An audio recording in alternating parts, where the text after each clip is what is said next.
Thank you, guys. We've been talking about maps a lot here, and I would like to know from the others' presentations, what will you take home to improve what you are already doing? Start.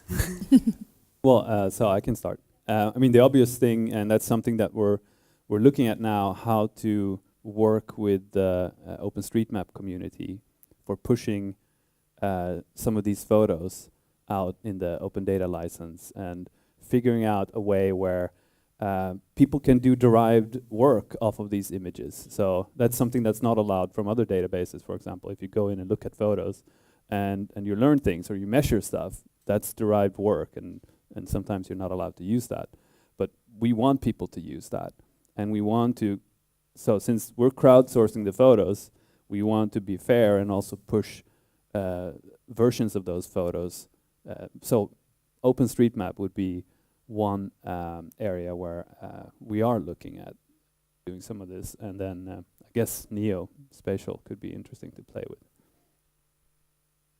Yeah, this is on, yes.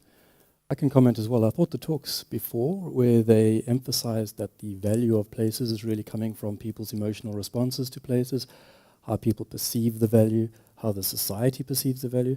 And I think that when it comes to the technical side of that, what we're really talking about is connecting OpenStreetMap or Mapillary to social networks, connecting to Facebook or Twitter or something, and try to use those networks to connect the value view of locations to the actual geographic view of location.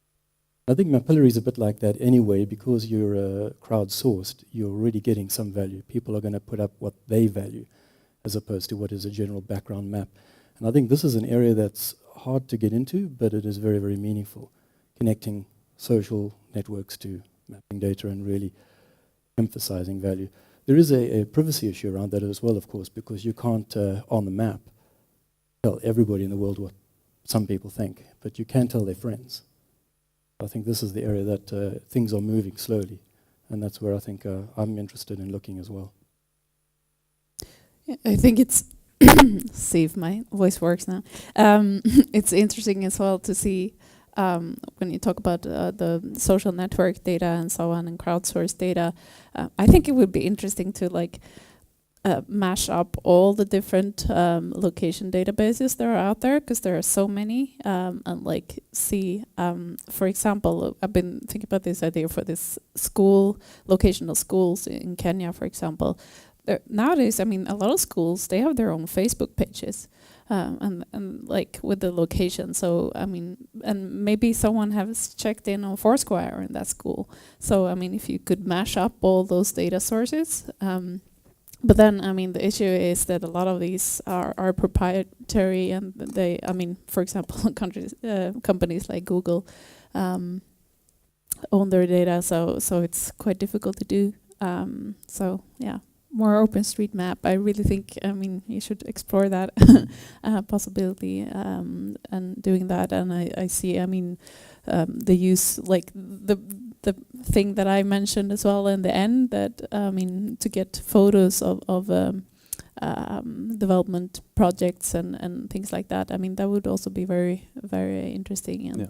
And especially we're also looking into right now to work more in fragile countries, Afghanistan might be one of the countries we're going to start working in, and I mean, there it can be difficult for aid donors to monitor things by going there.